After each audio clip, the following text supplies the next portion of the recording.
Turtletron here. Today I'm going to be starting a new series, and I will be reading this book by Aaron Hunter, who some of you may or may not know. So, thumbs up to the author, who I am going to be reading their book. And this is a really good series, guys. I hope you enjoy it, and yeah. Alright, let's get started.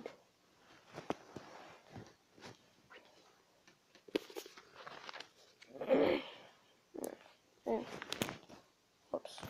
Okay. Alright.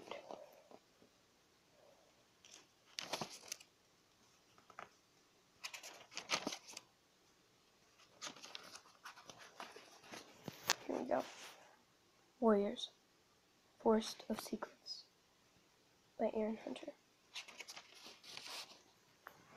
Allegiances. ThunderClan. Leader Bluestar. Blue-gray she-cat tinged with silver around her muzzle. Deputy Tigerclaw. Big dark brown Toppy Tom with unusually long front claws. Medicine Cat. Yellowfang. Old dark gray she-cat with a broad flattened face formerly of Shadowed Clan. Apprentice Cinderpaw. Dark gray she-cat. Warriors. Thompson she-cats without kits. White Storm. A big white Tom. Apprentice Brightpaw. Darkstripe. Sleek black and gray. Alright, you know what? I'm not even going to bother with this. You guys probably already know all of them. This is a really good series to get into, guys. I will also be starting the first book and the second book. So, yeah. Alright. Prologue. Cold gripped the forest fields and moorland like an icy claw.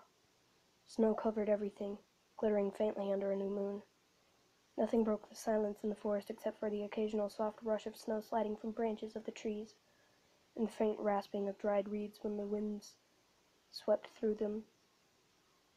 Even the murmur of the river was stilled by the ice that stretched from bank to bank. There was a flicker of movement at the edge of the river. A large tomcat, his bracken-colored fur fluffed up against the cold, emerged from the reeds. He shook snow impatiently from his paws as he sank into the soft drifts with every step. In front of him, two tiny kits struggled forward with faint meows of distress. They floundered in the powdery snow, their fur and leg belly matted into icy clumps. But every time they tried to stop, the tomcat nudged them on. The three cats trudged along the river until it widened out, and they drew level with a small island not far from the bank. Thick beds of reeds surrounded it, their dry stems poking up through the ice. Stunted leafless willow trees concealed at the center of the island below the snow-covered boughs. Almost there. The bracken-colored Tom meowed encouragingly. Follow me. He slid down the bank into a narrow frozen pathway, through the reeds, and leaped onto the dry, crisp earth of the island. The bigger of the two kits scrambled after him, but the smaller one collapsed on the ice and crouched there, mewing pitifully. After a moment's pause, the tomcat jumped down beside it and tried to nudge it to its paws, but it was too exhausted to move. The tomcat gave its ears a lick, roughly comforting the helpless Scrap, then picked it up by the scruff of the neck and carried it onto the island.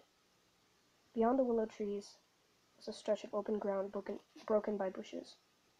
Snow covered the earth there, crisscrossed by the paw marks of many cats. The clearing seemed deserted, but bright eyes gleamed from the shelter, watching the tomcat as he led the way to the largest clump of the bushes and through the outer wall of the tangled branches. The icy chill of the air outside gave way to the warmth of the nursery and the smell of milk. In a deep nest of moss and heather, a gray she-cat was suckling a single tabby kit. She raised her head as the tomcat drew closer, and gently set the kit he was carrying. The second kit staggered into the nursery behind him, and tried to scrabble its way into the nest. "Oakheart?" meowed the she-cat. "What have you got there?" "Kit's gray pool," Oakheart replied. Will you take them? They need a mother to look after them. But Graypool's amber eyes were shocked. Whose kids are they? They're not RiverClan's. Where did you get them? I found them in the forest. Elkhart did not meet the she-cat's eyes as he spoke. They're lucky a fox didn't find them first. In the forest? Mewed the queen, her voice rasping with disbelief. Elkhart, don't talk to me as if I'm mouse-brained. What cat would abandon her kits in the forest, especially in weather like this? Elkhart shrugged. Rogues, maybe. Or two legs. How would I know? I couldn't leave them there, could I? He nosed the smaller kit, which was lying completely still except for the rapid rise and fall of its tiny ribs as it breathed. Graypool, please. Your other kits died, and these will too, unless you help them.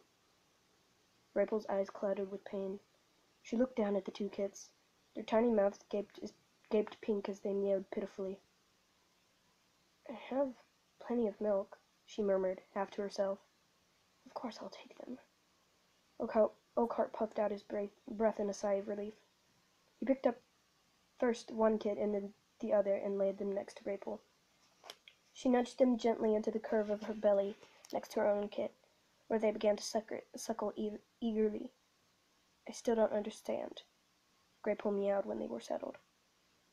Why would two kits be alone in the forest in the middle of Leaf Bare? Their mother must be frantic. Bracken-colored Tom prodded a piece of moss with one paw, massive front paw. I didn't steal them, if that's what you're thinking.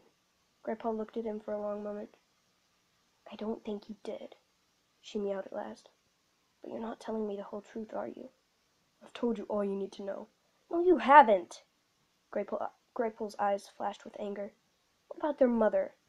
I know what it's like to lose kits, Elkhart, and I wouldn't wish that kind of grief on any cat. Elkhart lifted his head and glared at her, a faint growl coming from the depths of his throat. Their mother is probably some rogue cat. This is not weather to go looking for her. But Elkhart, just take care of the kits, please. The bracken-colored Tom sprang to his paws and turned abruptly to push his way out of the nursery. I'll bring you some fresh kill, he meowed over his shoulder as he left. When he had gone, Graypool bent her head over the kits, rasping her tongue over their fur to warm them. The melting snow had washed away most of their scent, though Graypool could still make out the odors of the forest, of dead leaves and frostbitten earth. And there was something beneath that, fainter still. Graypool paused in her licking. Had she really sensed that, or was she imagining things? Dipping her head again, she opened her mouth to breathe in the kit's scents. Her eyes grew wider, and she stared unblinking into the dark shadows that edged the nursery. She was not wrong. The fur of these two motherless kits, whose origins Elkhart refused to explain, unmistakably carried the scent of an enemy clan. Alright guys, so there you have it. That's the first chapter in this book, and I will see you next time. Thumbs up and subscribe while you're at it. I hope you enjoy.